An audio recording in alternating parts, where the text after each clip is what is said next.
Pranakasha live stream.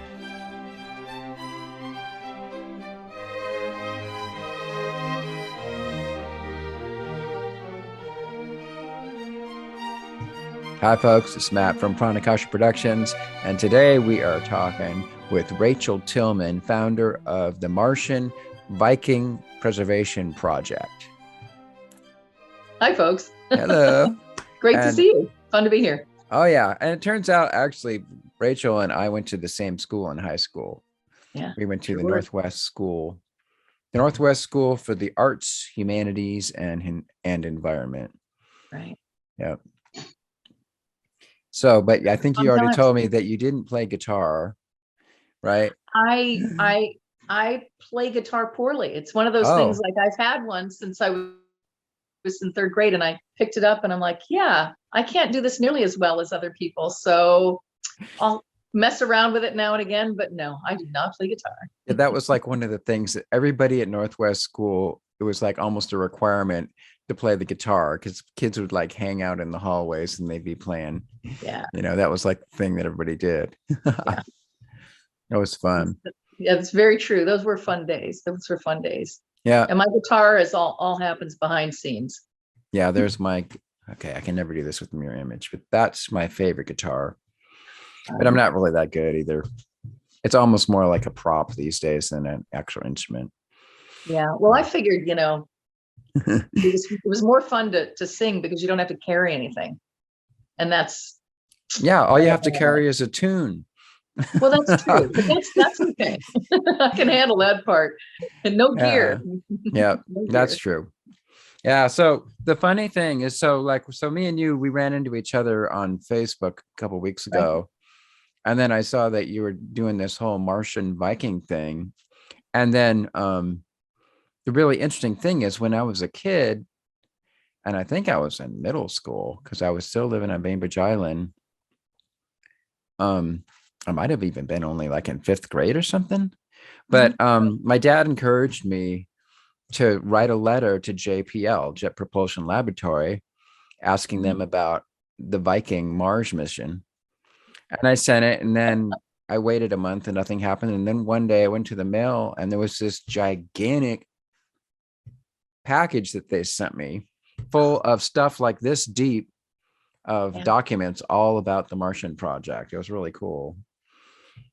Viking was really good about that. Their press department, some of whom I've interviewed, and their education outreach it was really the formative days of aerospace doing that kind of outreach. It was pretty cool.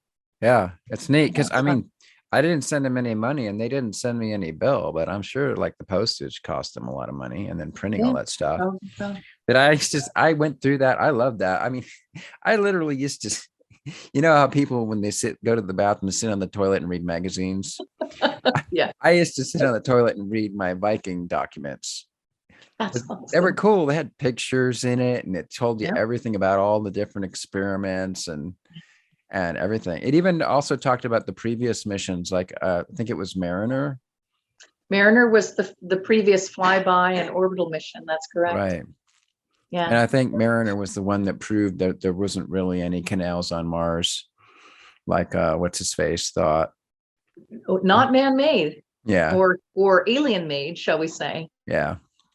But there are some interesting formations by water that were discovered. So different kind of canals, right? Oh, that's true. So it's so funny. So they took those pictures way back when, but I don't remember them back then. They were afraid to say that they were created by water.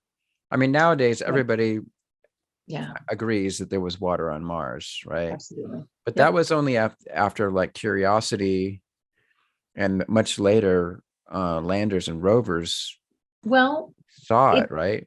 Saw the evidence. Exactly. So Viking actually did discover the first water ice on Mars, right? And that was actually there were two different things. So you've got surface imaging, and then you have orbital imaging. The orbital imaging clearly showed in the polar caps that there was water ice, and that's non-melted ice. And so they knew that there was some form of we're not going to say moisture because then it's condensated, but Right. What they did also learn on Viking was that with the fluctuating temperatures, they discovered that there was frost forming in the mornings on the footpads, and they could tell that because they had images that were taken throughout the day of exactly the same spot. So they discovered frost on Mars during the Viking mission in the 1970s. Oh, cool. Absolutely. And then they also discovered from the Viking orbital images what was likely representation of past water, not extant water, but past water. And that's what those, well, I called them rivulets, but that's not actually a word. But when my father said, well, honey, what do you think about this picture? Because he used to show me the pictures of the orbiters when we were little. He just, gets them off the computer, that night, bring them home. What do you think about? And I'd say, oh, Dad, that looks like a rivulet. And that's not a word, but, and he's like, what do you mean by that? And I'm like, well, like a little river. So did he work at JPL, your dad? So JPL is not the center of Viking, actually. Oh, really? And one of the things, no, not at all.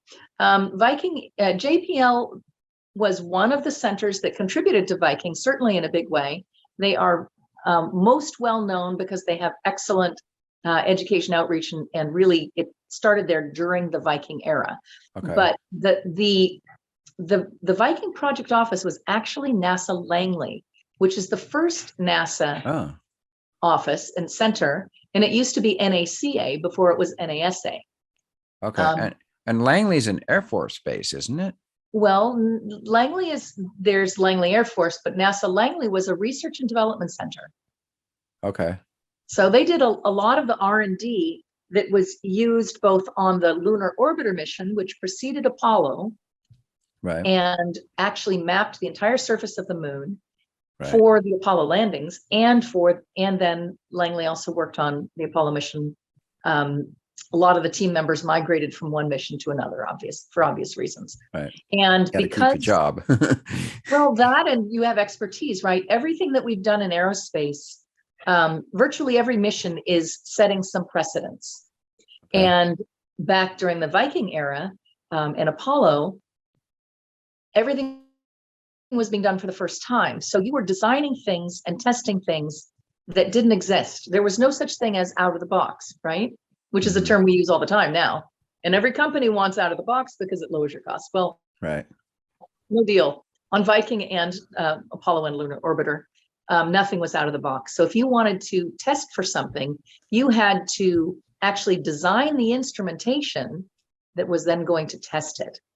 You'd have to design the interfaces, the hardware interfaces to test that instrumentation. So you're developing all of it. They didn't have sensors that you could just, I'd like, 5 sensors that test humidity and a couple of wind speed and some that test for, biological.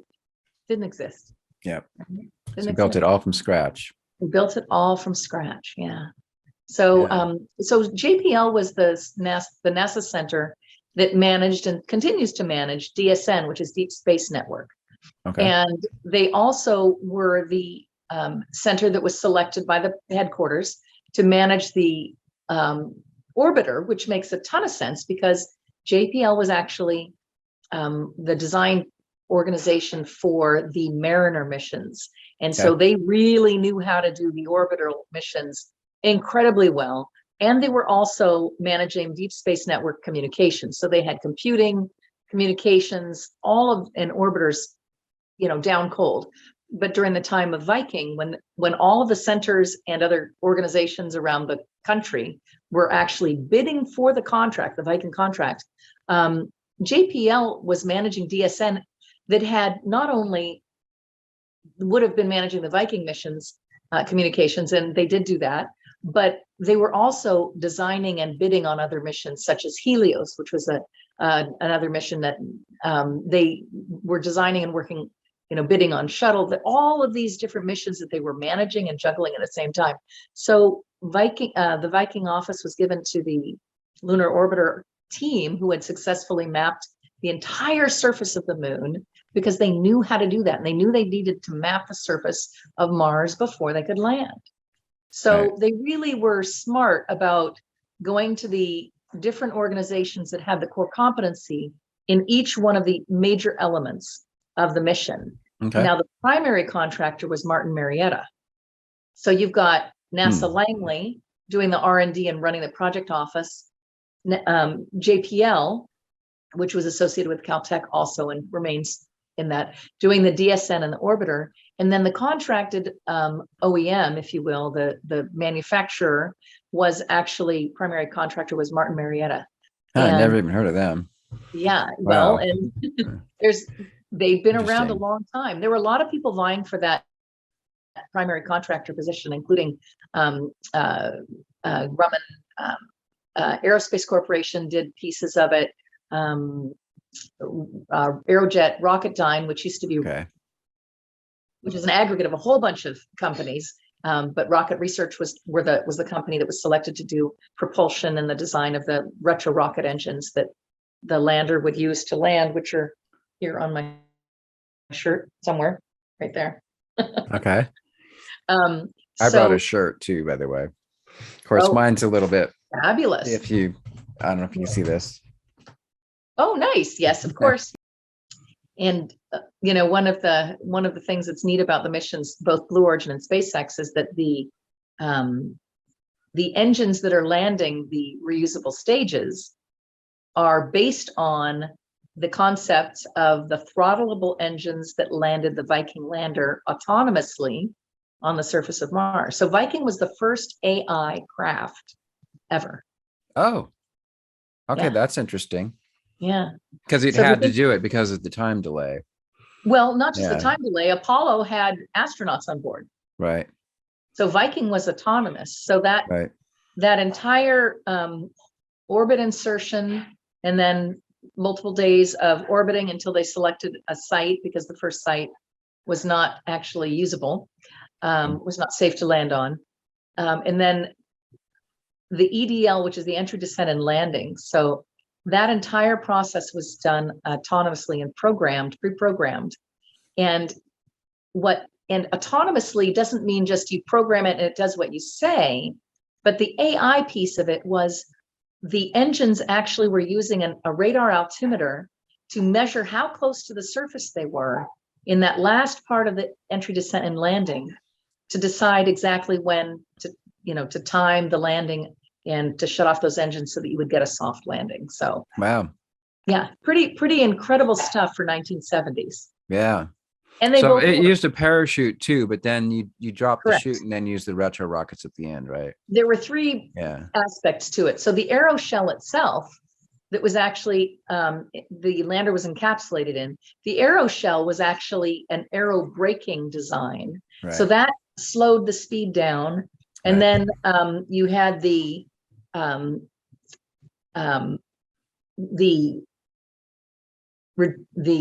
separation of the shield, air shield, and the parachutes were deployed, and those slowed it down more. And then that last stage was the throttleable engines using the radar altimeter to measure how far it was from the planet. So 3 basic stages for that. Yeah. Yeah. And so that same technology was actually used for the autonomous landing stages for SpaceX and Blue Origin. In fact, one of the Blue Origin propulsion fellows is a Viking. So they got some real experts on board there. Yeah. That's interesting. Wow, that's really interesting. Pretty fun. So, and then I think it flew on a Titan rocket, wasn't it? Yep. Yeah. Yep. A Titan 3E. It was basically, it originally was supposed to go on a Saturn, and it was called the Voyager mission to Mars. Really? I did not know that. Launch on a Saturn. It was 2 days of science, which was a fraction of what Viking was. Much, much more expensive, less science. And it wouldn't have been, it wouldn't have been nearly as, much data, frankly, as the Viking mission was. But that was briefly funded, and then the funding was rescinded after about 3 months, and it went directly into the Viking planning, and that transition was made as smoothly as anything can be when you're negotiating multi-million-dollar contracts. Yeah. So Yeah, that's really wild. yeah, they're And then planning on. I can't remember how long Viking was supposed to last once it landed Yeah. on the surface. Was it 90 days or something? Or So the primary mission was 90 days, and okay. it was planned to end at conjunction. So when the lander was no longer able to communicate because of the positioning of Mars, and the radars could no longer communicate with Right. it. because of Mars Conjunction meaning that Mars conjuncted with the sun, right? Exactly. Right. That's correct. So So it basically flew behind the sun so you couldn't see it. yeah, there was no way for us to communicate at that point. Yeah. So conjunction happened. They fired up they didn't, nothing actually turned off, but they continued to ping as they were, coming out of conjunction, and they reestablished communication with the lander, and they continued the mission for 6+ years. Oh, wow. Yeah. Okay. 6+ years. Well beyond the planned mission, 90 days. And now another thing I don't remember is I don't think it used solar panels. Didn't it use just like nucleothermal? Is that how it worked? Radioactive thermoelectric generators, so Okay. RTGs, correct. Yeah. Yeah, and they had, in fact, one of the letters in our archives is a permission slip, if you will, from the White House to actually use essentially nuclear energy Right. to power the engines, and it was appropriate, but the kind of nuclear energy that it uses is actually not a kind that is as volatile as the kinds that they use in Actual bomb. So it's not weapons grade. No, It's not just at all. so Very different. what I remember from that, what it is it's kind of an ingenious thing because somehow it's able to just directly convert the heat from the nuclear decay straight into electricity without having to use steam or turbines or anything like that. It's just a straight conversion. Yeah, absolutely. So the RTGs actually were designed. There was a core that looks a bit like,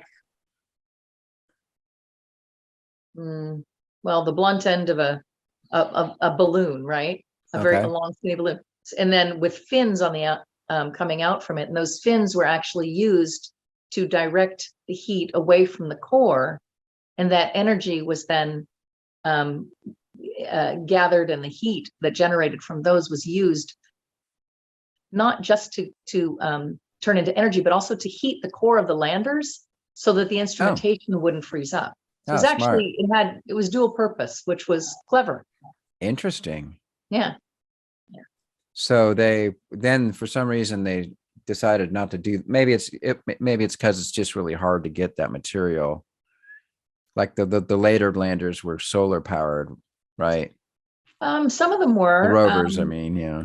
Yeah, so there've been some nuclear energy in a couple of the landers for different purposes, but the panels on the rovers, there have been solar panels on the rovers as well. Right. There's a lot of politics around using it, but there's also, they discovered that solar panels could be used on Mars because of the Viking mission. So they learned a lot about the atmosphere and the properties of the surface from the Viking mission because it lived beyond its expected life period. So they learned about dust storms on Mars, which was actually one of the things that my father, who was a scientist on the mission, and that's how, of course, I got into it. Okay, yeah. So that kind of comes full circle. Okay. So my father was a scientist on the mission and an atmospheric scientist, and so he was one of the people that discovered dust storms on Mars. And here's a question for you. Like nowadays, back then, did Viking photograph any little dust devils? Because I know they found those later, but I don't remember if they saw them back then. So not dust devils, no.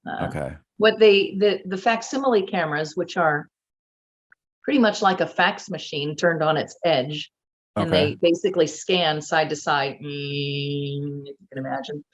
Those facsimile cameras, which actually take very high resolution images because it's a lot of data, but they're slow and progressive.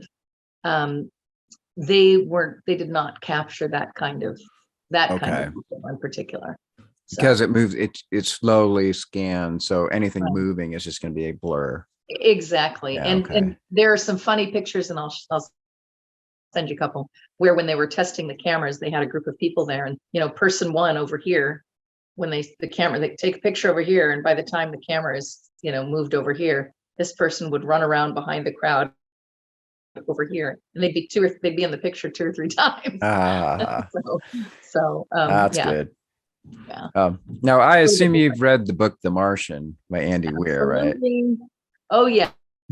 Yes, I called Andy before The Martian came out and before it became all, Oh, and great. chatted with him. Oh yeah, yeah. Talked to him a little bit about it, and because it's always fun to hear um how our artists, right? Our Uh, writers, our musicians, our visual artists, how they're inspired by Mars. And certainly Andy was. okay.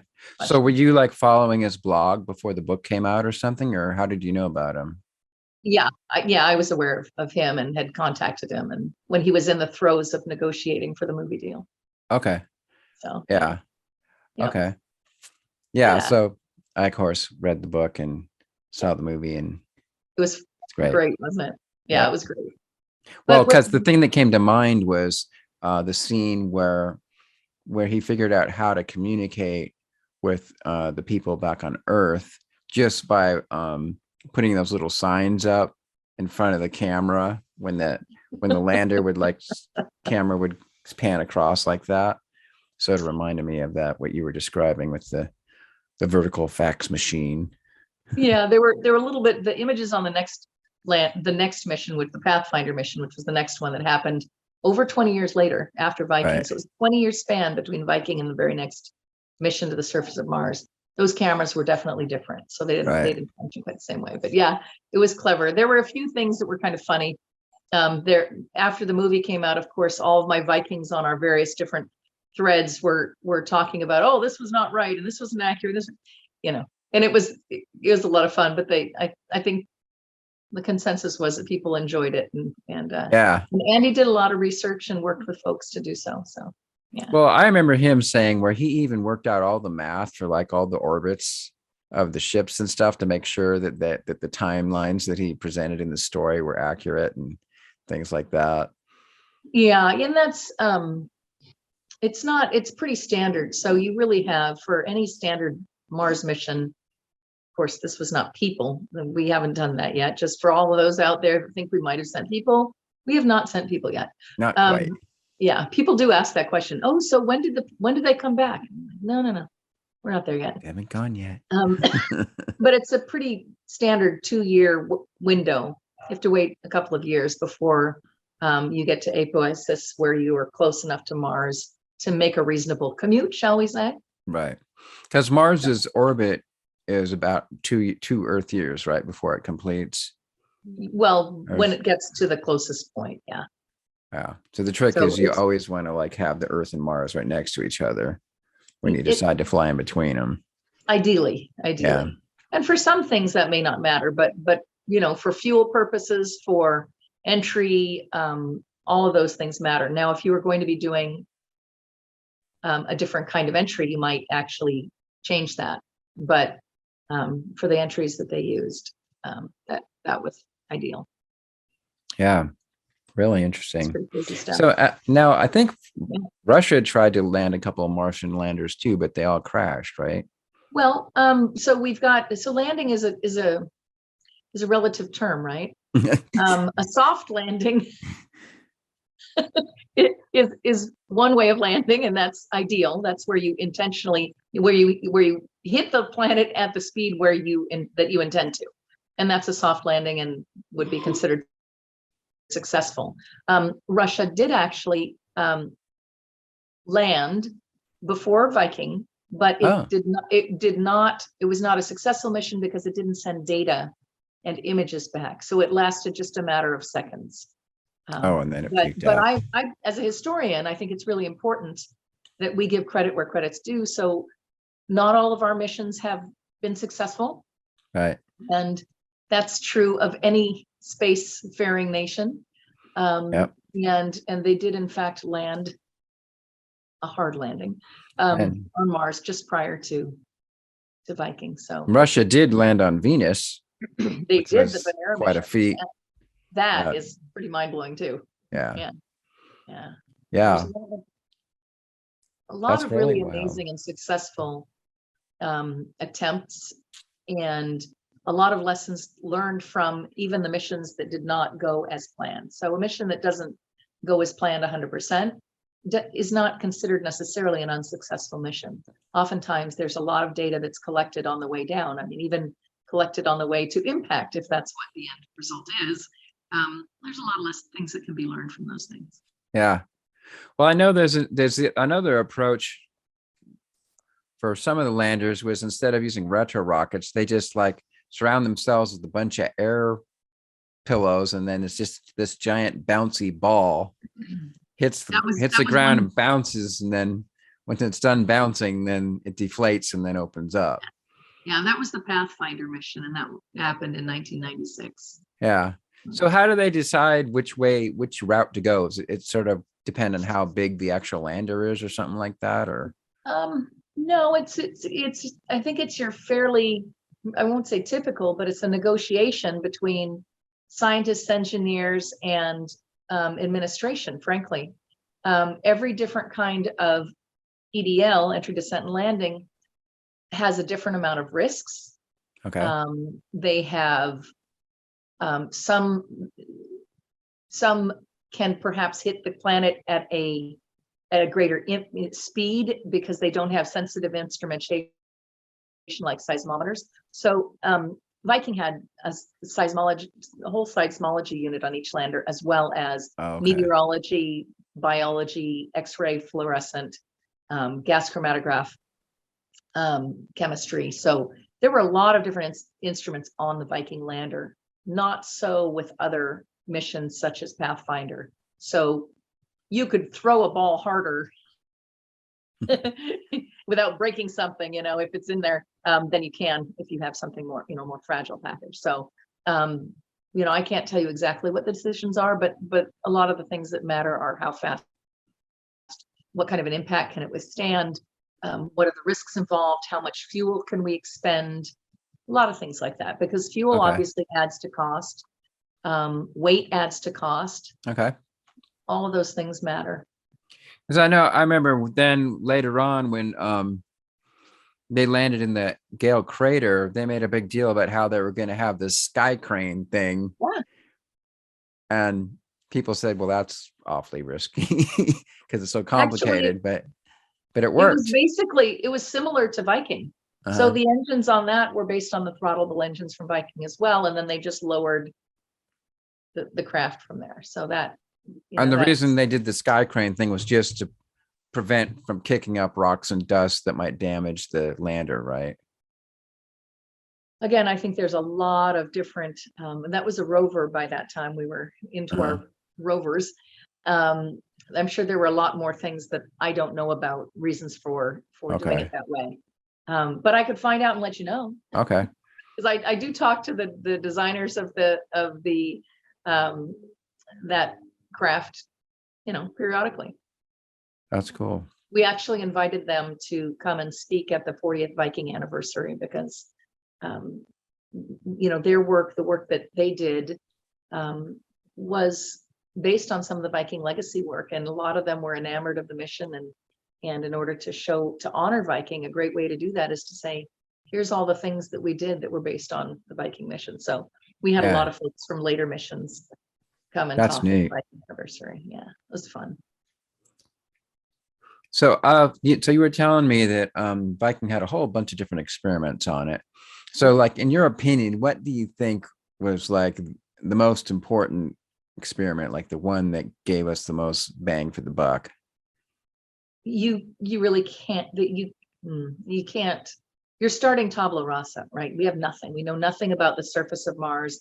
We don't even know if when we land, we're going to sink into dust or hit hard sediment. So everything that happened on Viking, from the act of landing itself to testing the radar altimeters and the radios, the high band and the S band, low band antennas, all of those things, even things that weren't categorized as instruments, or as experiments were really important on Viking because they all gave us information for baselines for things we didn't know. So the way that radio waves behave in an atmosphere and an environment tells you a lot about that atmosphere and environment. So even the communication systems provided science, valuable science. So if you ask anybody, you know, what the most important thing is on Viking, and they tell you one thing or another, it's just, you know, it's a bias. We did a lot of exciting things. We discovered dust storms. We mapped both of the moons with the orbiters, so Phobos and Deimos. We mapped those as well. So the imaging was important. We did 3 different unique tests for biologic organics. We had chemistry that measured the chemical properties of the surface. We had X-ray fluorescent, which was the elemental properties of the surface. We had seismology, which was looking for quakes on Mars. It was, each one of those things was really, really important. And they all became critical to the body of knowledge that we used even today to land and to study Mars. So all of the subsequent missions are using data from Viking or some legacy of that as a part of that, building the greater body of knowledge. Interesting. As well as providing, of course, their own unique learnings. So each subsequent mission has also done their own unique things as well. So by now, I assume that they've pretty much analyzed all the data from Viking, or is there still stuff, are there still studies that are underway that are still digging into everything they got? Oh, well, you know, the funding for Viking ended, NASA's funding for Viking ended, and actually the mission would have ended, except that my father and a number of other scientists and some really interesting young students that were beginning their careers in astrobiology and engineering did not want to end of life the mission because the lander was still functional. So they actually started what's called the Viking Fund to raise money to pay to continue the Viking mission after NASA ended it. And as a result of that very first crowdfunding, right? Very first crowdfunding ever happened on Viking. Oh, cool. A lot of precedents, and that's kind of a fun one. Viking was actually able to continue, but it was no longer run by NASA. It was actually handed off to my father, who ran that mission, who ran the mission from his office at the University of Washington. And he stayed, of course, JPL was still the Deep Space Network communications office that everything went through. And there was a tiny team of people in different places, everything from USGS to JPL to NASA Ames, University of Washington, Aerospace Corporation. There were people at each of those agencies and in other places, just a tiny team of people that wanted Viking to continue. And so my father and those folks worked together to do that. And that was the Viking Computing Facility was the name of my father's office. So. Oh, that's neat. So, and so what was his department? Was he an astronomer or what was his official title? He was an atmospheric scientist. A what? So he was an atmospheric scientist. Oh, okay. You told me that already. Okay. Yes. And that's not the same thing as a meteorologist, right? It is, in essence. It's bigger, maybe bigger. It's a bigger umbrella, if you will. Okay. So the weather on Mars certainly was part of it. Because the NOAA, the National Oceanic and Atmospheric Association, they had an office down in Sandpoint Naval Base near the UW. Yeah. The reason why I know that is because I used to deliver pizzas for Domino's in that area. I used to deliver pizzas to those guys. So way back when I was in college at the UW. And there were folks from NOAA that were also learning about the Viking mission and data. And the Viking data has been used by a number of different agencies since Viking, right? But there is still data that can be analyzed and a lot of different things that it can be compared to. When you're thinking about science, right? In 1976 through 1982, which was the end of the mission, essentially, November of 82 is when the Viking lander, the last lander, was no longer able to communicate with us. Okay. So that entire time we were collecting meteorology data, and we had imaging data. The other instruments were no longer necessarily sending data, but there was a huge body of data that very few people were studying. So if you analyze data and you're comparing it to what you know in 1976, right? What we know in 1982 is different.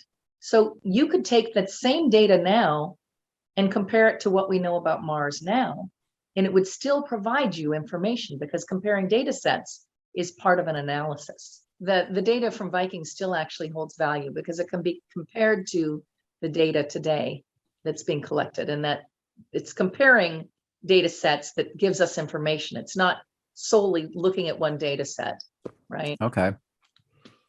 Now I know a while ago there was a big deal about the methane levels in Martian's atmosphere, but Viking didn't track that, right? No, that was not one of the things that Viking identified. Okay. No, that was new and different. Later on. That was later on. Yeah. Yeah. But Viking was the first, and still to this day, so far, the data is not in entirely. There's some instrumentation that's now on Mars that is looking for some biologic elemental traits. But as far as looking for biologic organics, Viking is still the only spacecraft that has done exactly that. And Viking had three instruments that were specifically looking for looking for metabolic behaviors based on samples that were taken from the regolith and put into each one of these different instruments and tested in different ways. Right. The one I remember was, I think they sprayed some soil with some nutrients, or maybe just water. The labeled release instrument, right? Okay. Yeah, they actually gave it food. Okay. And then did they heat it up a little bit too, or?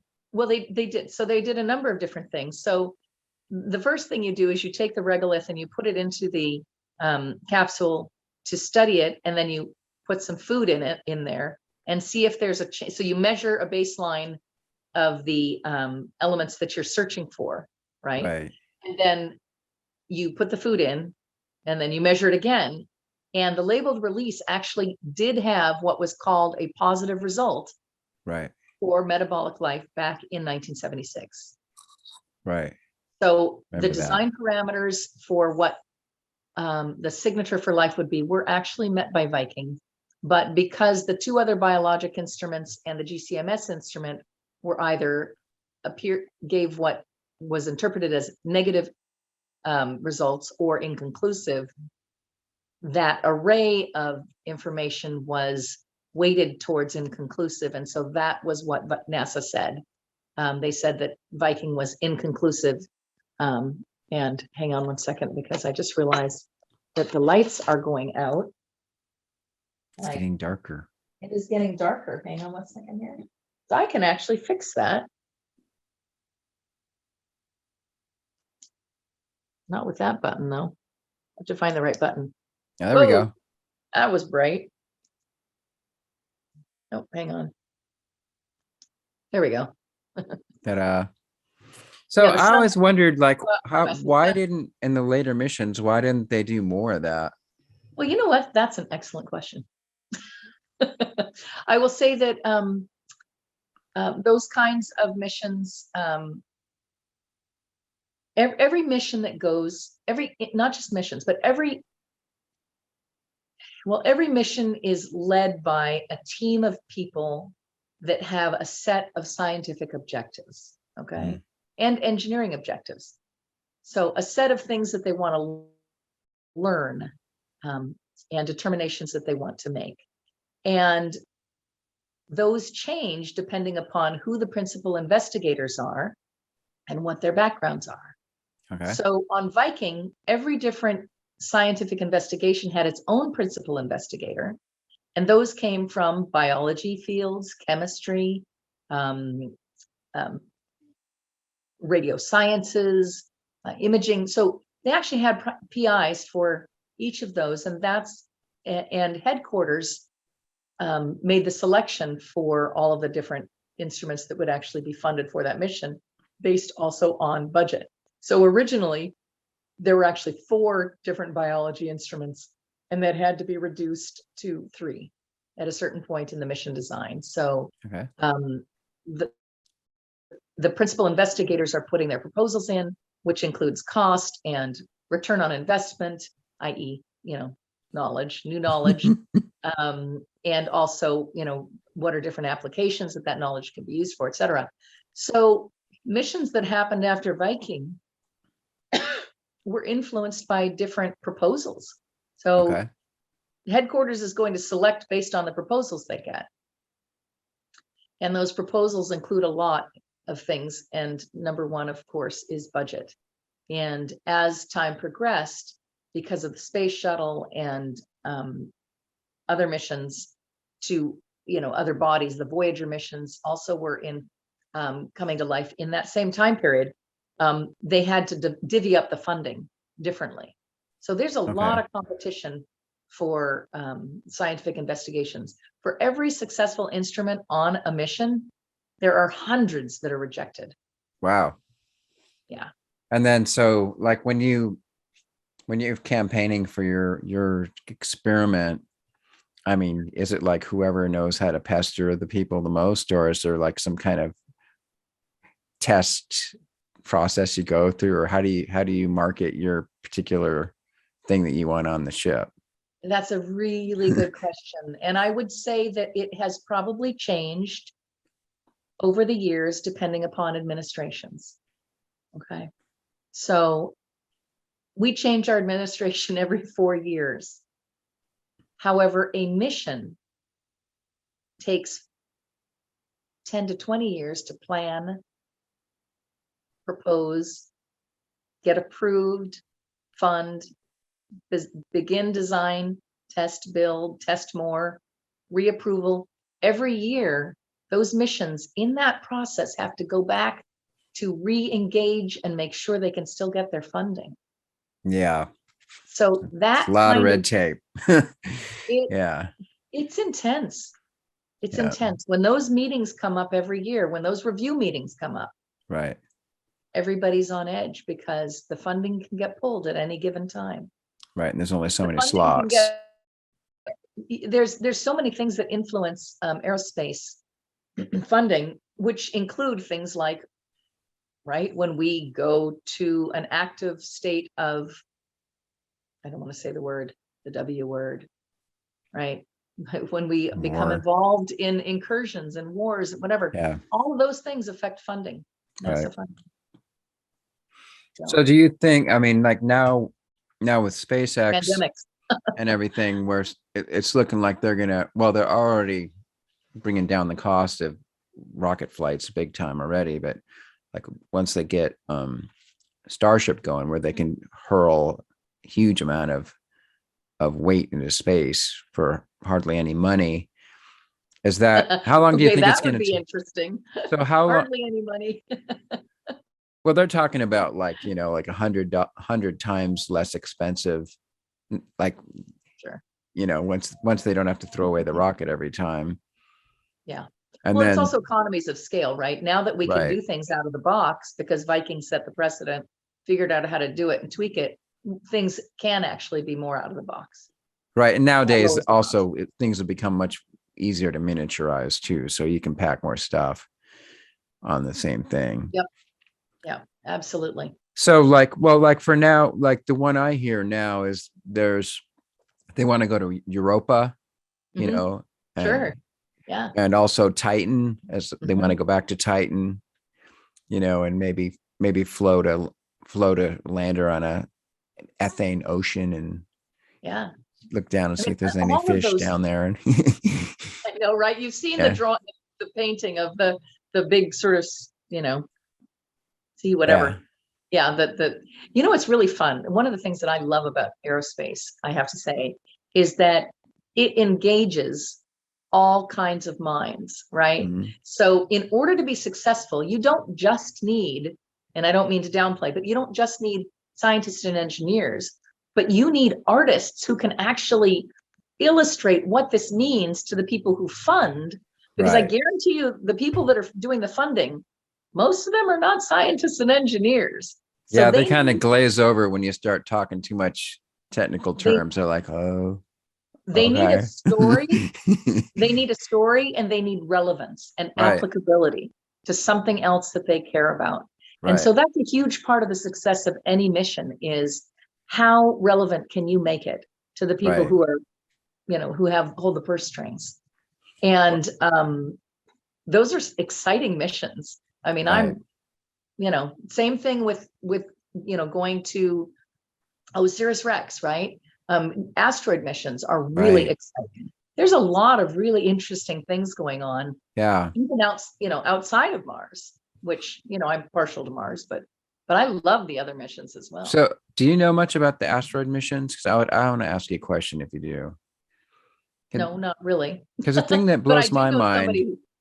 is we keep going to these asteroids, and like every single one that we've gone to is like got gravel and rocks and everything all over the surface of it. And I'm like, well, where did these rocks come from? Because like to make rocks, they have to be under an intense pressure. Like the rocks that are made on the Earth have been underneath the crust of the Earth, and they've been squeezed together for millions of years. That's how you make rocks. Okay, so think about it though. So think about this. Asteroids are parts of broken up planets, right? Celestial bodies that have been broken apart, and their different parts are flying through the universe. If they're large enough, they can actually enter into orbits, right? And groups of them, have been known to do so. But all of those things are parts of something that was pre-existing to them. And if you take, so and not only that, as they're traveling through space, if they come in contact with other asteroids or with dust that comes from some sort of exploding celestial body, from light years away, perhaps, but if they're traveling long enough and from far enough, they can certainly do that. They're going to collect dust just like all the stuff on my shelf behind me. Yeah, see, that I would have expected it to be be layers of fine dust on all these asteroids, but everyone have seen there is dust, but then there's all kinds of rocks and gravel and stuff. That's what really surprised me. Well, they're traveling through space, so there's a certain amount of force that keeps those things in place, right? Yeah. And you're also collecting whatever you come in contact with. Yeah. So over eons and eons. Yeah, and I'm speaking about that completely from an uninformed position. That's just a very basic, comment. Okay. And I am not, it's not my background. So if I got it wrong, sorry, Dante. With that exclamation, then I think then that what it would prove is that definitely the whole asteroid belt at some point must have been actually a planet. Oh yeah. That got destroyed. Yep. Okay. In all likelihood, or a bigger comet that broke apart upon entry, and bits of it burned up in the during entry, when they were actually entering the atmosphere, and other pieces bounced off the atmosphere and went flying somewhere. Right. Yeah. Interesting. I mean, in order to make it through the atmosphere, you got to hit it at the right angle. So there's a lot of stuff that bounces off the atmosphere all the time. Oh, I see. Yeah. Oh, and then just keeps going. So then it got fried during the partial reentry and then just went back out again. It certainly can. That's interesting. Absolutely. Absolutely. So then you would find an asteroid that's basically just one giant hunk of metal with no gravel on or anything. Yeah. It's certainly possible. Yeah. That brought to mind, there was another question I was going to ask you about, is that if you look at Mars, there's like a whole, almost half the planet seems to be much younger than the other half, in that it's very smooth and has much less craters on it. And I've heard different theories explaining that. Like, do you have any opinions on why I, that is? I'm afraid that's a place I don't know enough to go to. I'm great Okay. at having theories about things I know nothing about, though. But I will always differentiate between the two. No, Okay. I don't have really any knowledge about that, but it could be that, you know, Earth is rotating, Mars is rotating, everything's rotating as it's going around the sun as well. Right. We know that, you know, there's the dark side of the moon, right? Things that we don't see. It's possible that that there are parts of planets that during their rotations are outward facing more than they are inward facing, and so they may have been hit by more projectiles, right? Yeah. And Well, but the thing is, that would work if it was in a tidally locked with the sun, maybe. But Mars's day is, I think, isn't Mars' day like 24 hours? Very close to Earth day. it's shorter. Yeah, it's Yeah, really 21 close. point 21 point something. I can't remember the precise number of hours. Yeah, the two things that I heard that made the most sense to me was one was that there was some really cataclysmic thing that happened, like some giant asteroid hit Mars and basically turned half the surface to lava. Or the other one, I guess it could be, it's just a big ocean, and so since it was an ocean, all the craters basically got smoothed out by the water. Or both, right? Some of the craters might have been created when there was water on the surface. Others might have had a different kind of impact when there was water, and other craters were definitely created long after water was gone. Yeah. So, and they can tell, you know, what kind of craters were, you know, roughly age craters by the types of formations that they have. So, but I'm not knowledgeable enough to tell you much. All right. There's a lot more all than this I stuff's don't know. so interesting. It really is. Yeah. I have to say that for a geeky kid back then, especially a quote unquote female at that time, there weren't a lot of things that were open, right? And available back then in terms of when I was a kid. And so having a father who was involved in these things that didn't really care about gender, and probably not sure he even knew what gender I was. He was too busy with his work. He's just like, what do you think about this? You know, I don't think he cared, which is great. It was great for me because I blossomed. I basically figured I belonged wherever the heck I wanted to go. That's great. Right? And that's an incredible gift. I will tell you that the Viking mission, for that reason, was hugely influential to me and gave me not only the interest, but the belief that I could actually go out and do this kind of thing. When I founded the mission I went on to study biology. That was the science that I pursued, and went into the computing and technology. And I've been inventing stuff for years. Oh, cool. Kind of what I've been doing. Some of it on my own, but mostly, under the auspices of startups in Seattle, as well as Intel hired me when they found out that when they needed a new troublemaker for their labs down here. But I would have to say that growing up in that kind of an environment was really influential to me in terms of knowing that I could really do whatever I set my mind to doing. That's so neat. I feel very fortunate in that respect. And when I founded the mission, the Viking Mars Missions Education and Preservation Project, back in 2008, not only did I name it much too long a name, which is highly cumbersome, I learned my lesson there. But there were a lot of people that felt that I would not be successful because at that point we were 30 years after Viking, and we'd moved on to rovers now. And a lot of people said that they weren't interested. A lot of folks indicated that nobody would care, but we have definitely proved them wrong. So that which is fun. I guess so. Boeing was never really involved in the Viking mission, right? Well, Boeing actually competed for the Viking contractor position, the primary Okay. contractor position, but they didn't get the bid. So, Yeah. Because I was going to say that would be cool to have it in the Museum of Flight, but since they weren't part of it, I doubt they'd well, want to do that. my lander is currently on a temporary loan to the Museum of Flight. Oh, cool. So I actually own the Viking lander, the third lander that was built to go to Mars. Number 1 and 2 were successful. So number 3 did not have to be fully built out or launched. Okay. So when I think it was like around 1979, my dad found his meteorology instrument on the GSR, government surplus list, whatever. Because he used to shop for file cabinets and desks on the surplus list, and he Before found his eBay. instrument.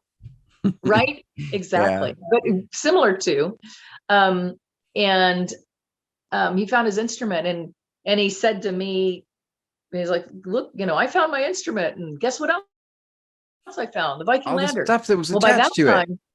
It wasn't attached to it, but they were in pieces. They were all in pieces. The lander had been taken.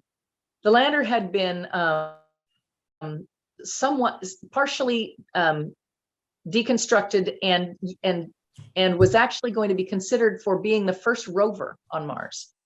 They were going to rebuild it. They were going to turn it into a rover, repurpose it into a rover. $6 million man. Right. They didn't actually get the funding back then. So it was on the surplus list. And I said, I want that, Dad. By this time I was at a school called Seattle Country Day School. And my dad was, he's like, what are you going to do with that? And I said, well, we're going to teach the kids at my school about robotics and Mars and science and engineering and all this. And he's like, what are you going to build stuff out of? And I'm like, Legos. So we actually started in 1979 with my father and a teacher at Seattle Country Day, who's still there, Meredith Olson, the first Lego robotics. Cool. Back in 1979. So did they use that third lander? Like, I know they like to have a full scale lander back on Earth as a mock-up so that every time something goes wrong, they can go tinker with it and figure out how to fix it. Right. Did they use it for that purpose? No, they didn't. So the computing test model and the science test model still exist, but those are test landers and they're different than as built, which is the flight lander. So the one I own is the only one that's flight qualified. The other two are the STL and the CTL. And there are 2 other mock-ups that were used that are on display in other places. One is in the Smithsonian Institute. Okay. And one is down in the California Science Center. And those were used for different things. So one was a science instrument test interface, and the other one was used for computing testing. Okay. Yeah. You're going to have to send me a selfie of you and your lander. I'm assuming you got some of those. Nope. I have pictures of my lander, but I avoid the cameras, generally speaking. Oh, too bad, because that would be fun. I have a picture of my father and I have a picture of my father and my child in front of the one. Oh, that could be good. Yeah, they're much cuter. So is your dad still alive? Yeah, he is. Oh, great. He is 89 now. Wow. That's cool. It is pretty cool. And is he still interested in all that kind of stuff, or? Interested, yes, but not outward facing anymore. Just, age changes. Okay. So like, can you guys still reminisce about all the stuff you did? Does he remember? Yeah. Oh, he remembers. Stuff? He remembers. It's interesting what people remember when they stop from. When you start losing your memory, it's always interesting what you remember and what you don't. He could tell you serial numbers off different parts of the Vikings. Actually, he could tell you data points and stuff like that. But there's other things that, have drifted. Right. But then they can't remember, if they brushed their teeth this morning or not. Yeah. Medicines, all that good stuff. Yeah. So, yeah. Wow. But we still talk about it, of course. Yeah. Yeah, my mom's still alive. She's almost 84, Oh, and wow. she's not a scientist. She's a musician. So Ooh, we talk music stuff. awesome. Yeah. Well, see, now there's some genealogy right there. So she is the reason why you have a guitar right in your picture, right? Yeah. So actually, my main instrument is violin. She I taught remember that. violin. Yeah. Yeah, And yeah. then, of course, I learned a little bit of guitar because from going to Northwest School. And then you can barely see it, but over here is a cello. Oh, seriously. Oh, yeah, I can see the top of it. Okay, that's awesome. Yeah. I love the I know. cello. Yeah, I've been Oh my playing. goodness. I actually practice cello more than I practice violin now. Oh, So the cello is a yeah, fantastic instrument. it It's is. wonderful. Yeah. Yeah. Yeah, I always think of the Rite of Spring, right? Mm-hmm. And when Javinsky. I think about stringed instruments yeah, Yeah. yeah, yeah, that's pretty cool.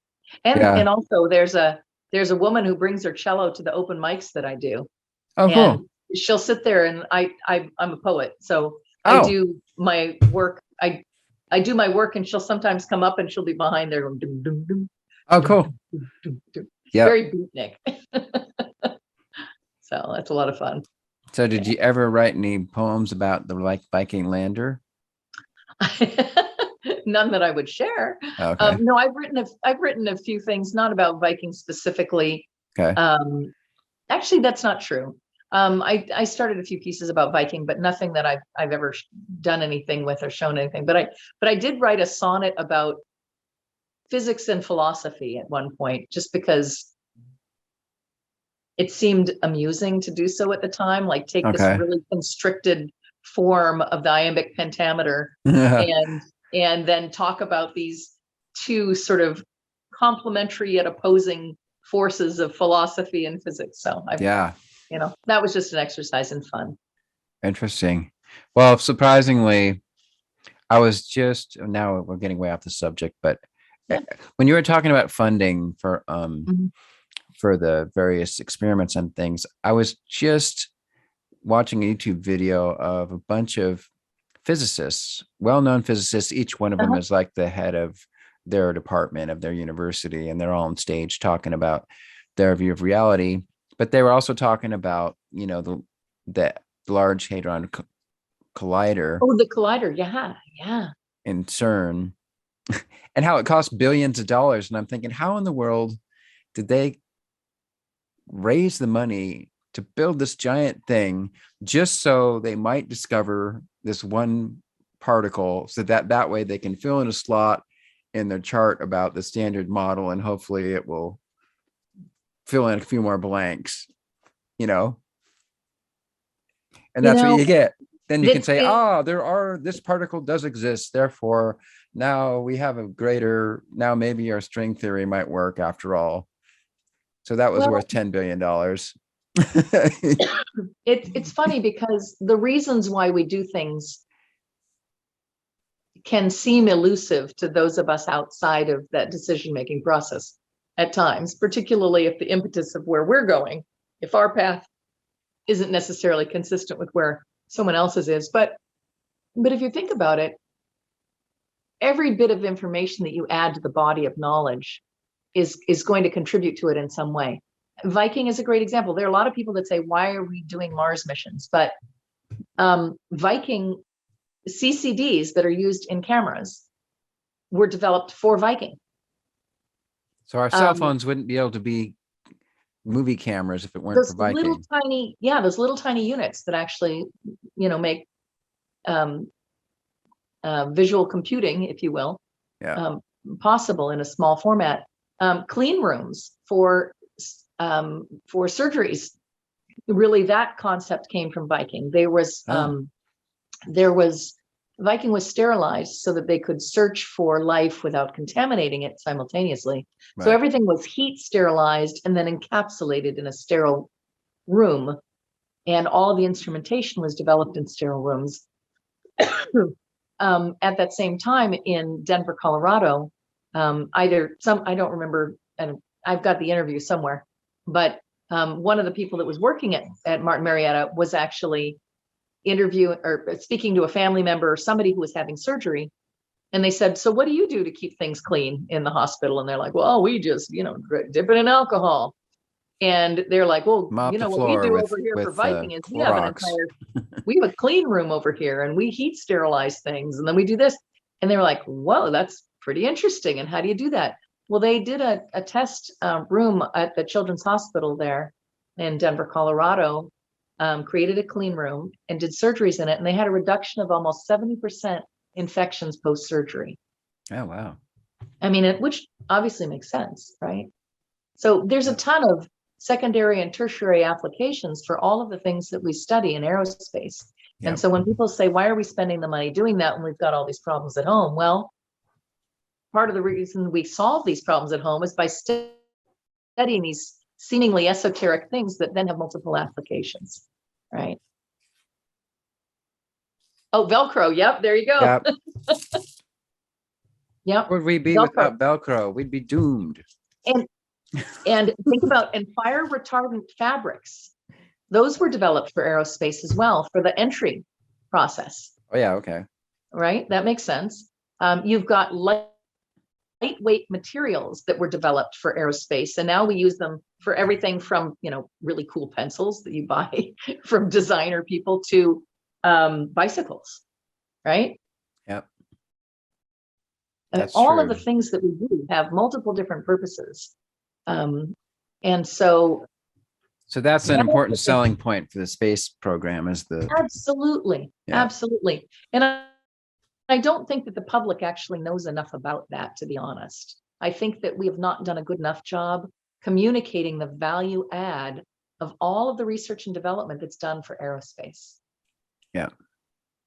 So, well, of course, the military, if there's a military application for it, then they're all for it. Then they're like, oh, if that can create a new, better weapon for us, then let's pour billions of dollars into it.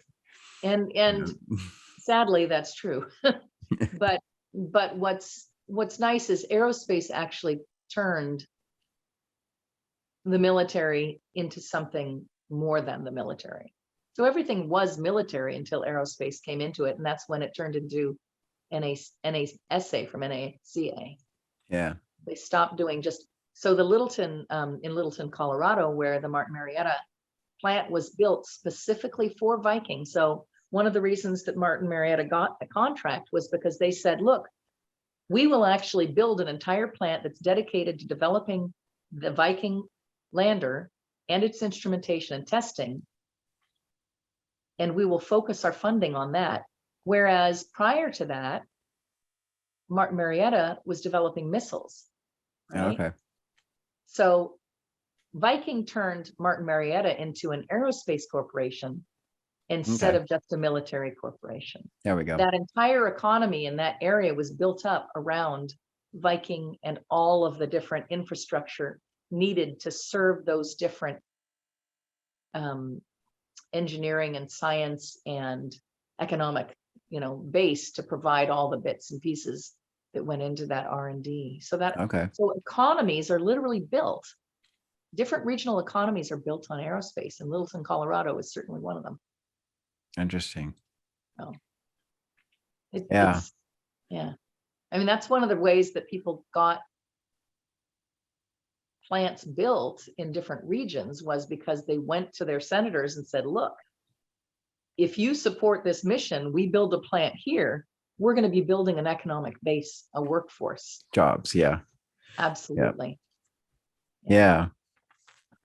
Well, so what do we have in store for Mars? I guess the big thing we have now is trying to put astronauts on Mars. Yeah.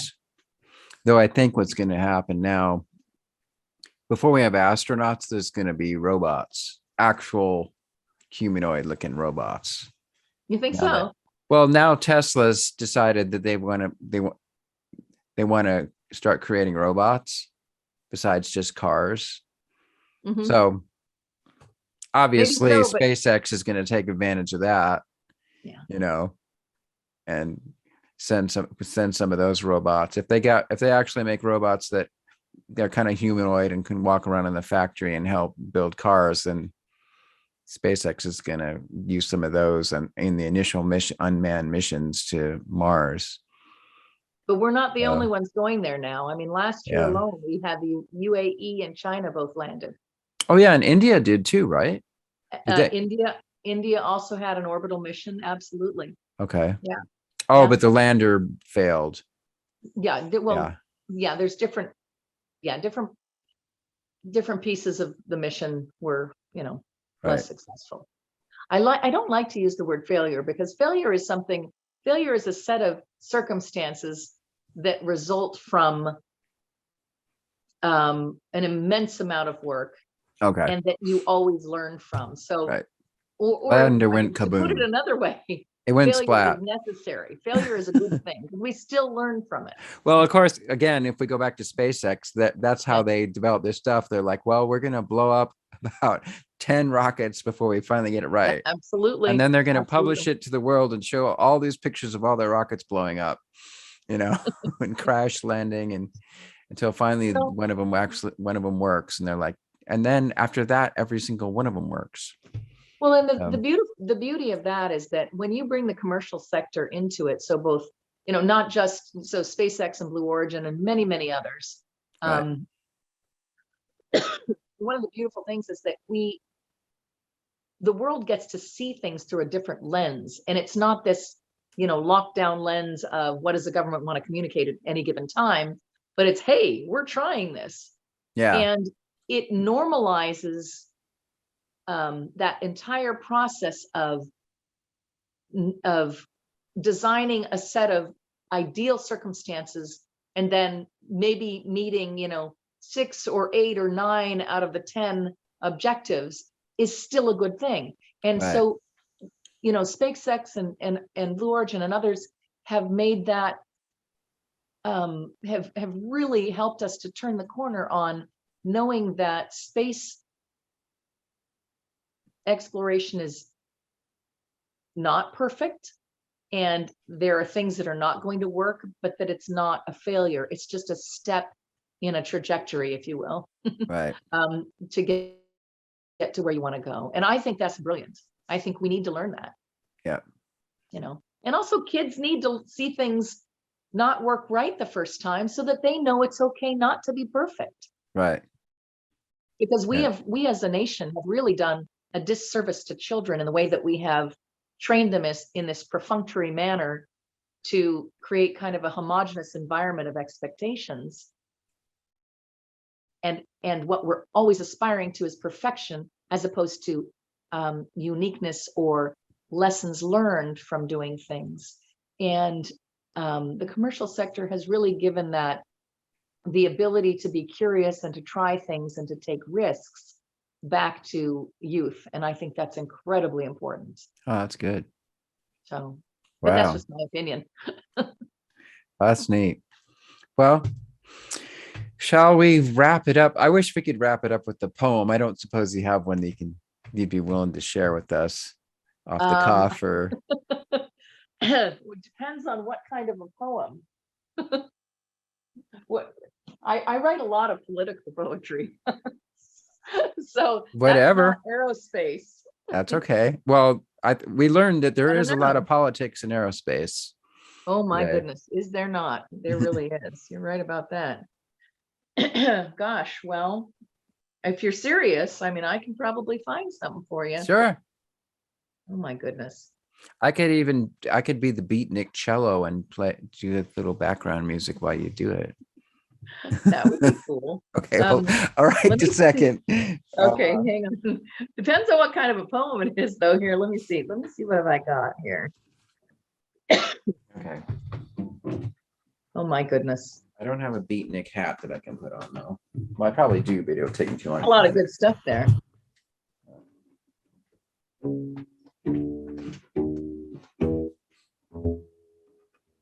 I got to find one that's not too long. I write things that are long sometimes. Hey, you don't want to hear those. Ooh, that one's really political.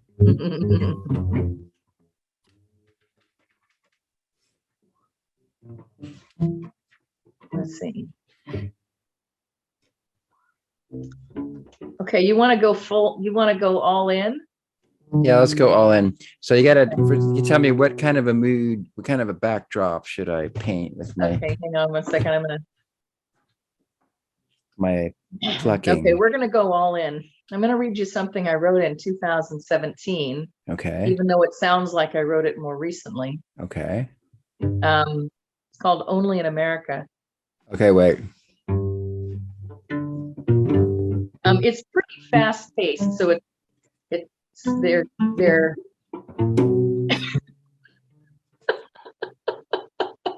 okay, that's funny. Okay. How about I'll start and you can join in at whatever pace you feel like. Okay, I just gave an intro. Navigating the mind storm, emotions ride side saddle in the battle to understand the riddle of where we stand. As a nation of individuals playing follow the leader, less is not more. In fact, it is an open door inviting the fighting and intrigue as they moonlight as businessmen. When they're supposed to be presidents and champions of the masses they implore to buy their line wholesale at the door, while others stand in line for food, shelter, and clothing have been denied because their ancestors decided not to hide anymore and instead took pride in the deep, long history he would rewrite, just as he is trying to rewrite the Constitution that laid out the freedom for the masses. Not the freedom or crassness that spews from his orifice like sickness that's infectious. Yeah, it is. For hidden mouths and obscured faces covered in masks because they were haters, these vermin that deign to claim the title human are anything but that. Their plague is spreading, inoculated by power. It's been heading in that direction of chaos since the election, if you can call it that. A movement, perhaps, of a hypnotic lunatic with no self-censorship and delusions of blame for anyone but the same people he gave fame so they could build up his name. Until they said something he considered blasphemy against himself. Because he claims he is the victim, while a trail of souls from all over the globe cry out, too late. They already gave him what he came for. And now he climbs to the top of the mountain of misery he created and calls down, I will save you. And they believe it because they are too ashamed to admit they thought they could gain by playing his game, but no more. How many will it take of best friends, appointed partners, and namesakes scattered about like ashes in his wake to realize what is everything as we know it is his to take. If we don't stand up and open our mouths and shut our pocketbooks, not forsake our values, our children, our mother, our earth. It is bigger than God and country because he has already taken them in vain. In every language and culture, dismantled, dissected, and discarded. Foundation and slowly, methodically replaced it with nuanced, redacted versions, redirecting influence and power from the people to the office, which he holds, like and with a vice. The quiet, beguiling protagonist to his Antigone, waiting for the opportunity to paint a new hue on red, white, and blue. As suddenly, he erased the blame from himself, placing it all on the Muslim, Black, or Jew, depending on which nation he's courting and which his daily feud.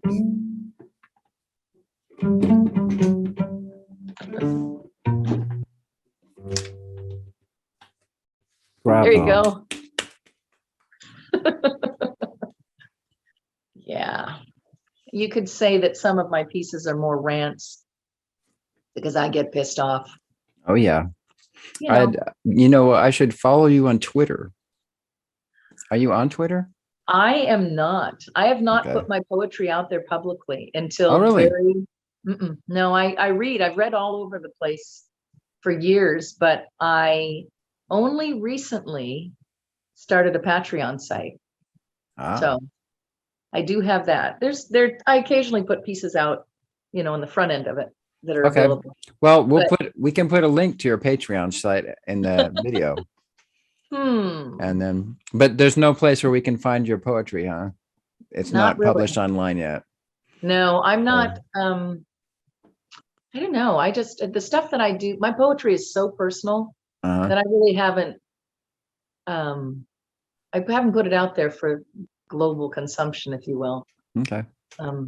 Yeah, I don't know. I'm just sort of beginning after prodding from people to begin to sort of stick my toe out there in the world Well, in that we way. just stuck your toe out in a big way. I know we just did. That was definitely a first for me. I was not planning on doing that. All right. Well, And I don't generally mix my my nonprofit stuff with my personal stuff because, I'm going to be very honest that the audiences that are interested in one probably would not like my poetry. right. So you just So have two different compartments in your brain, for I one do. for poetry and one for scientific stuff. Yeah, kind of. Interesting. At the end of the day, though, I think that bridging is really what happens. It's you Right. don't bridge with poetry like mine, just FYI. Like that's not bridging material. And I Right. think that that's probably why I don't mix the two. But I do firmly believe that being open and creating dialogue is equally as important as the verbal effluence that I create, which Right. comes from my own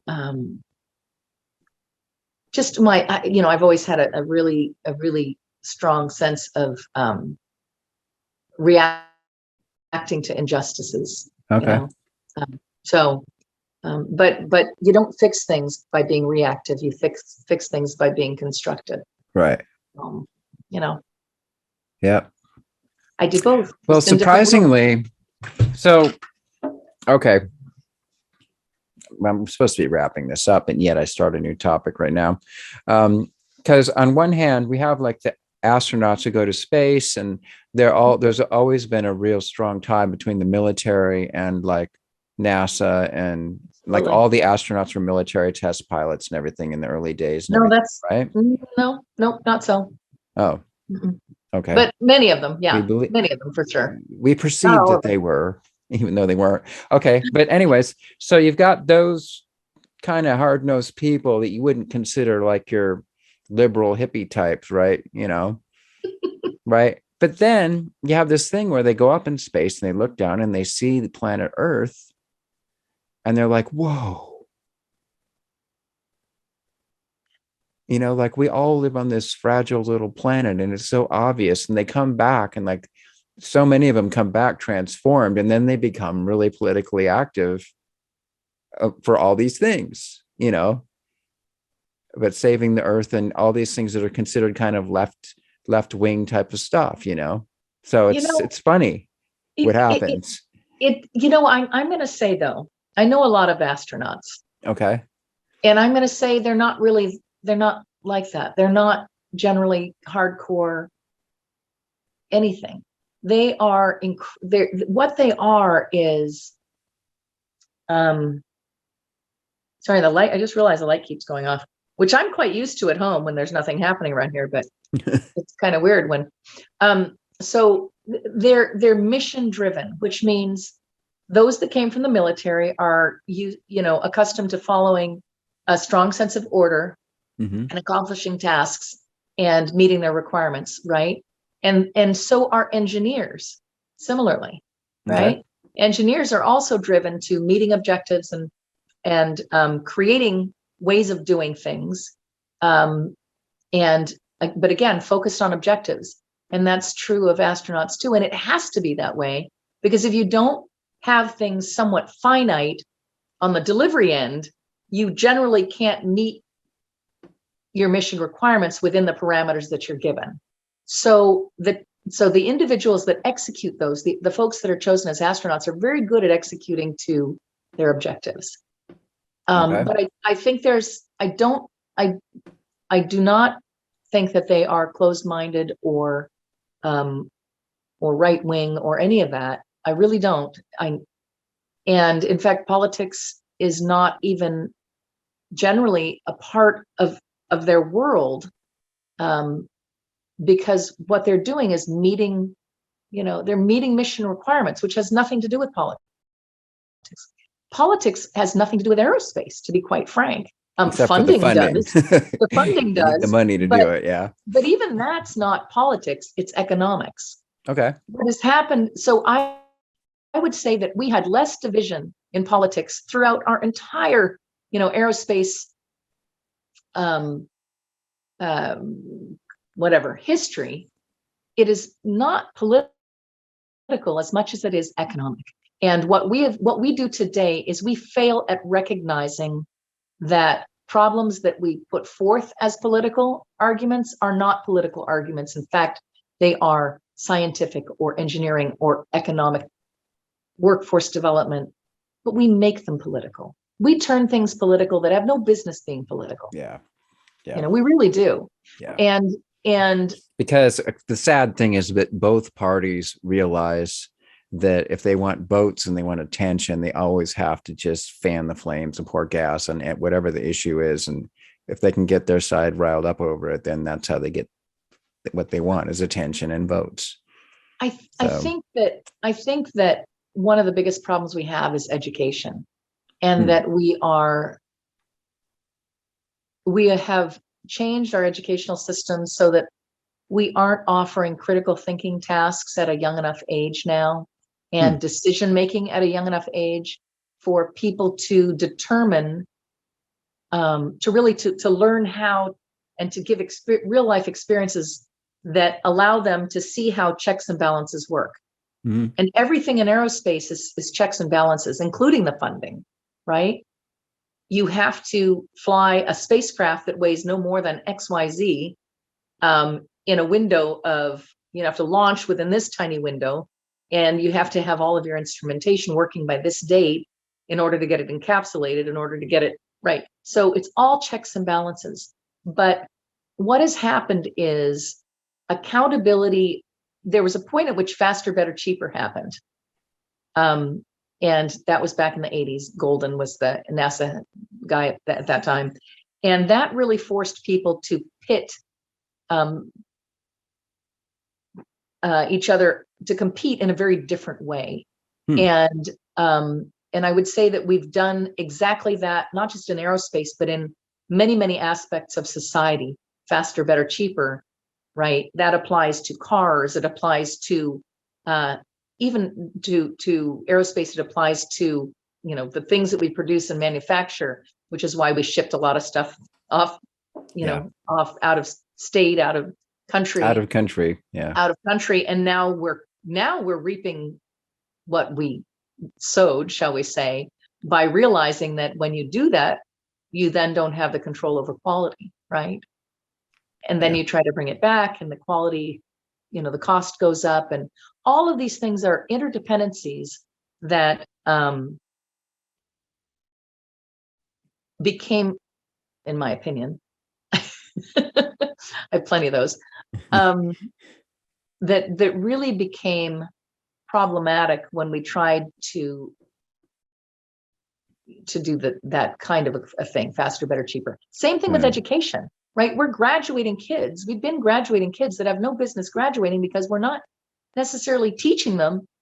We're just moving them through a system that may or may not even really serve them appropriately. Yeah. Well, okay, a whole other subject, but I mean, so it becomes like, got to make sure they get the certain test scores so that then they get the funding, because they got, that's right. And their kids have to hit certain scores on the test for the school system to get their federal funding or whatever it is. So, and the metrics are all wrong too, because we're teaching kids to test, but we literally are not teaching kids to we're not valuing people for who they are innately, and we're devaluing many, many gifted people that don't fall within this sort of homogenous cookie cutter thing structure that we have created. I mean, what I tell kids when I go into a classroom, whether it's kindergarten or, you know, high school, senior year, I say, who loves space? And they all raise their hands.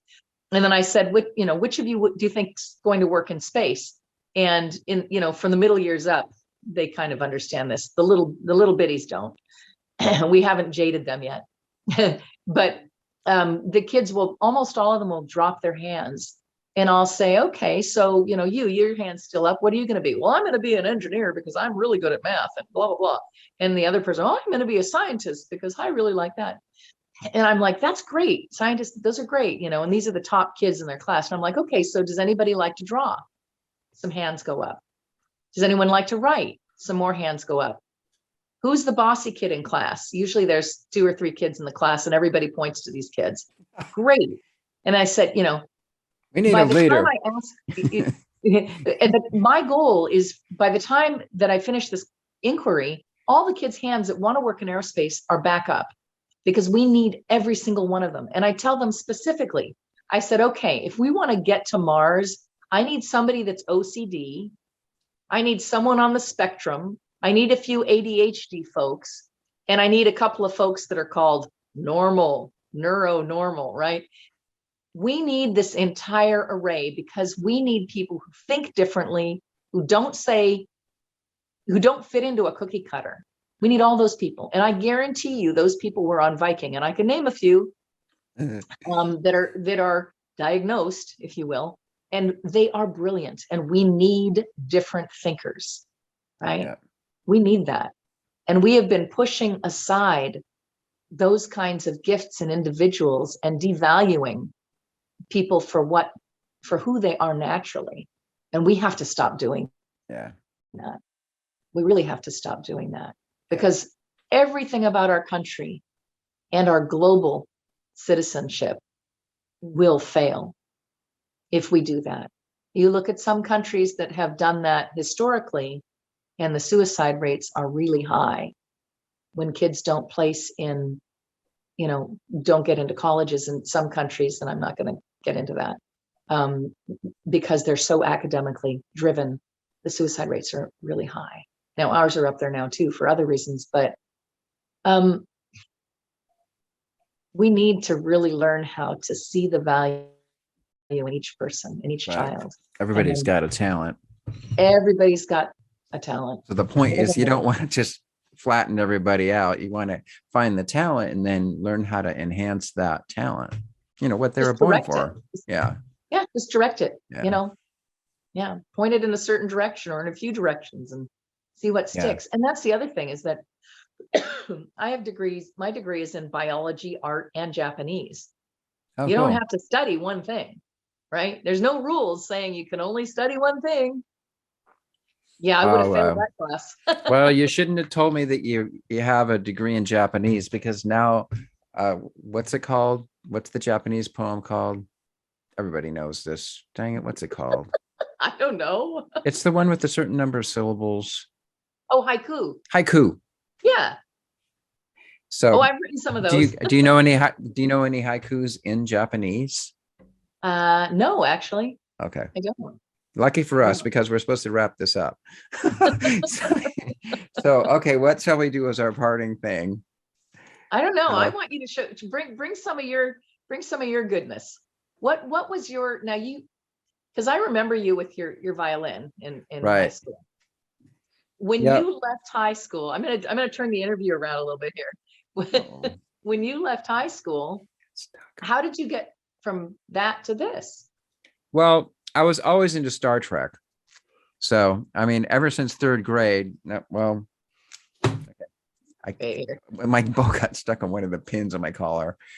So I was always into Star Trek ever since from 3rd grade. So that's why I've got Star Trek stuff happening. Oh yeah, I was loving it. And then my YouTube channel is part of that. And then also I'm really into classical music. Yeah. So there's a quite a few videos on my channel that are classical music, a fair number of my own compositions because I like to compose music too. Oh, awesome. I'm also into comedy, so there's some crazy stuff. And then Nice. now I'm into doing interviews because I'm really interested. Well, for one thing, it's just like you said, like everyone has a story to tell. Yeah. So like Everyone. just, I mean, I could really interview anybody off the street and just get them to feel comfortable. Yeah. And they'd have something really interesting to say. Absolutely. That's worth listening to, that's worth, watching on YouTube. So those are all the things. I mean, that's in a nutshell what I'm about these days. I think it's great. I think it's fantastic. Fun. Oral histories have been one of the most, we've really focused a lot on doing oral histories. And I would say that most of our energy has been focused on doing oral histories because we've got a finite amount of time in which to interview these folks before they pass on. Yeah. So we've conducted over 300 oral history interviews of the people, the men and women that worked on the mission. Great. Which is pretty good. And That's cool. I will say that I will actually say that the people that worked on the mission, because gender was not, necessarily a parameter or requirement, there's a lot of unique people on Viking that don't fit into the normative gender roles, and that should be, it's important to recognize, so even, back in the day, there were folks that were bucking the rules, which is good. That's it's a good thing in my opinion. Yeah, that's great. So, yeah, but that's really cool that you've started doing this. Yeah, it's fun. It's really fun. So, all right, let's wrap it up. So I'm going to put in the link in the description. So we're going to put your Patreon, right? Oh, if you insist, that'll be interesting. Why not? And then there's a website for your. There's a website. There's a website, a Facebook, and there's one exhibit that we've developed that's online that has documents such as the one behind me. Cool. By the way, I did not show you these things, but we preserve the hardware as well as the oral history. So interesting. This is actually part of the thruster rockets that land the lander on the surface. Wow, it's bigger than I thought. Well, this is gold-plated titanium. Yeah, this is just one thruster out of 3 that were on the lander. But we've got all kinds of goodies that I take into classrooms. This is a catalyst chamber. Okay. Yeah. Anyway, I have all kinds of goodies that we. Well, we'll put some of the pictures up above us. Like what I do on the interviews is that I put a strip of pictures above us. Yeah. People can look at while we're talking. So that's all. Yeah, I saw that. That was cool. So I'll send you some. Okay, Rachel. Well, it's been a pleasure. Yeah, take care. You too, and say hi to the Seattle streets. Oh yeah. You still are in Seattle, aren't you now? Yeah, I live up in north of Seattle. So and I used to work in downtown Seattle before COVID. So but for the past 2 years I've just been working out of my house, which is actually kind of like. Yeah. So I'm with you there. Yeah. Well, if you're ever in town, let me know for sure. We'll try to hook up, like just go out to coffee or something like that. It'd be absolutely fun. We'll take you to see my lander. Oh, your lander is in Seattle? It's on loan to the Museum of Flight for now. Oh yeah, you told me that. Yeah. Okay, that would be fun. For now. Well, it's still there. And then if we both go together, then I can say, well, then you can say, well, this is my lander. I own it. You can pull out your little badge. They know me pretty well around there. Okay, so they'll already be saying, oh, Miss Tillman, come here, please. No, not in that way. So you're like the Queen of England. No, not at all. We don't get the deferential treatment or anything like that. But I do go in to check on it periodically and make sure it's in good condition. So when I go up, I will give you a jingle. Very good. Sounds great. All right. Take care. Great to talk to you. You too. All right. See ya. All right.